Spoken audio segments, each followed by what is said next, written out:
Hi, I'm josephrlewis, and I write adventures. And after I've written adventure, we playtest it, we edit it, we go through all these different stages, and then finally we get to layout and production. It goes out the door. Along the way of that process, I run into a couple of things that I wanted to talk about in this video, and those things are compromise and acceptance. In fact, I want to talk about three types of compromise, but just kind of one type of acceptance. So let's talk about those ideas as we are being creative people and creating things that go out into the world. So the first type of compromise that I want to talk about is making the adventure work logically. So that means I've finished writing it and I've done some playtesting, and I've got all these great ideas. They're spread out through this landscape. It's telling a story. That's all fantastic. And then I start to make realizations after the fact that really in this adventure it would make more sense, logically speaking, if maybe room 3 and room 7 have a connection. Maybe they're both shrines and they should be shaped sort of the same way, or one should come before the other. There should be a connection logically. They shouldn't be just two cool piles of creative ideas that I had. And that means that I need to change at least one of them, maybe even both, and take some of those cool ideas away to make them line up, to make them coherent. So that way when the players come through and they can learn about the first one, they make connections with the second one, they have a much better time, and they feel smart as they've discovered connections. But that means I had to make a compromise. I needed to change the original content. I needed to take out some of my cool ideas and settle for the connection, the mechanically superior version, the logically superior version, even if it's not maybe the most creative superior version. So that can be a little disappointing, but it feels better in the end. I think it delivers a better product. So type 1 compromise is making things more logical at the sacrifice of some of our creative work. The second type of compromise that I sometimes have to make are changes to the adventure or the content or the text in order to make it fit more appropriately with the game system that the adventure is being written for. Usually I'm trying to keep my game systems in mind while I'm doing the writing, while I'm doing the playtesting, so usually this doesn't surprise me later in the process, but sometimes it does. And these are issues where they're very basic things that have to do with the system, where maybe I was telling a great story and I had great characters and there was a plot and NPCs and relationships, and I kind of got away from the nitty-gritty system details. For example, when we're writing for Shadowdark, obviously light and darkness are very important elements to the way the game is played, as well as timekeeping. So it's important that we have dark spaces, and that we have light sources, and that we have elements that can attack those light sources. These are all just Shadowdark elements. So it's important sometimes to review your adventure, review your content, make sure that those mechanical elements of the system are being appropriately addressed. Something similar might be in Old School Essentials. The value of the treasure is very important because it translates into the XP that the characters get. So we need to be thoughtful about how much treasure is there, how much is it worth, how accessible is it, how likely is it that all of the players are going to be able to get that treasure and take it out and then get their XP. So again, we need to be thoughtful about those things. Even if we had a really great creative idea about what the treasure might be or how accessible it might be, because it would make cool thematic impressions if the Temple of Atlantis had big golden fish with pearl eyes, and you realize, well, you can't carry that away, so you can't get the value, so you can't get the XP, so it doesn't work for the system. So one of the types of compromises, second type of compromise, are changes that I need to make to an adventure sometimes to make sure it works mechanically with the systems that I'm writing for. The third type of compromise that I often have to make is at the very end of the process, after all the writing and playtesting and editing, I'm putting it in layout. And I'm trying to make a very pretty PDF or a pretty book that people can have. I want you guys to have a great looking product.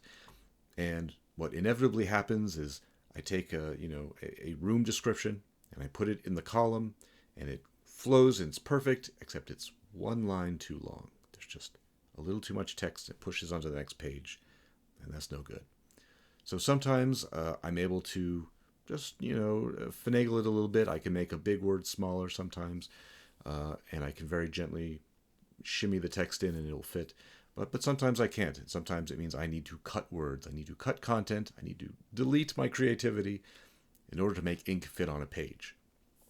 And that doesn't feel great, but it is a reality of trying to make a good and useful product.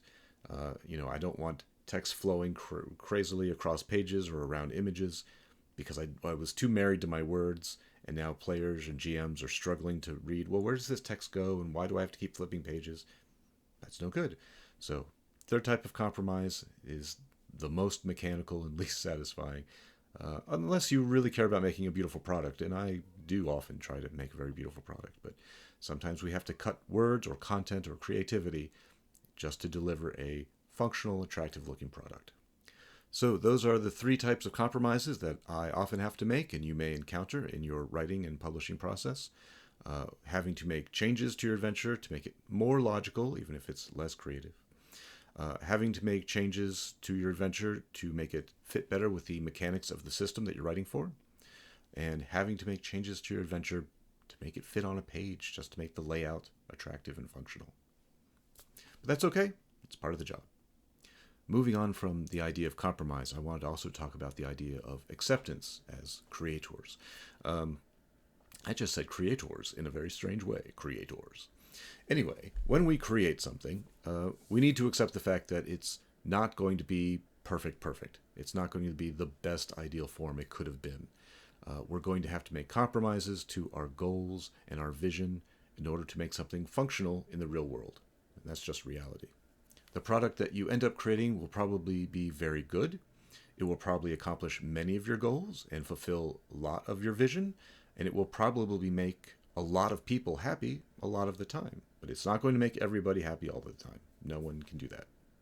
So, for example, maybe the things that you like to create have a lot of beautiful artwork and maps and visual aids, and some segment of your audience who loves all that visual input is going to love it and give you great feedback. But there will be other parts of the audience who would prefer to have the words. They are not visual people. They want to have the mechanics or the rules or the description spelled out for them, and they might even complain, I wish there was less art and that space had been used for text. That can happen. Similarly, maybe you're a very artful writer and you like having long, beautiful passages that describe a situation or setting, or you just like a very artful turn of phrase. And the people who appreciate that kind of artful writing will appreciate what you've created. But then again, there will also be people who don't appreciate the artful writing. They say, oh, I can do the artful part in my head. I need the mechanical parts. I need to describe the bullet points or the facts. I wish there were fewer of these beautiful words in the way so I could just get the really useful facts. So once again, we can make some people happy some of the time, but not everyone. And that's just the way it's going to be. As a creator, you simply need to accept the fact that whatever it is you created and however you created it, there will be some people who love it exactly the way it is for what it is, as it was intended, and there will be other people who do not, and that's okay.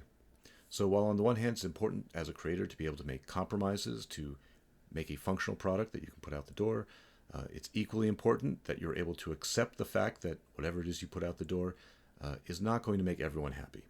But that's okay. It will probably make your target audience, the people who love the things that you make, they will be very happy. They will discover you, they will find the thing that you made in the way that you made it, and they will love it for what it is. There will always be other people who say, this isn't the way I would have made it, or this isn't the way I wish you had made it. That's always going to happen. That's always going to be the reality. That's always going to be some of the feedback that you get. And it's important to accept the fact that that's just life. The most important thing to remember is that whatever it is that you've created and however you created it, there will be some people who think it's perfect exactly the way it is, who think it's fantastic, whatever it is you created. They think you're fantastic for having created it, and they really appreciate that you took the time and energy to create it. So that's it. That's my little bit of advice for this week. Just be aware that there will be compromise on the road to creation, and you will have to learn to accept the imperfections of your work and the types of interactions that you're going to have with your audience, that some people will love it, some people will not, and that's okay. You don't have to please everyone. You shouldn't try to please everyone. You can't please everyone, and that's all right. So that's all my advice for this week. Good luck out there.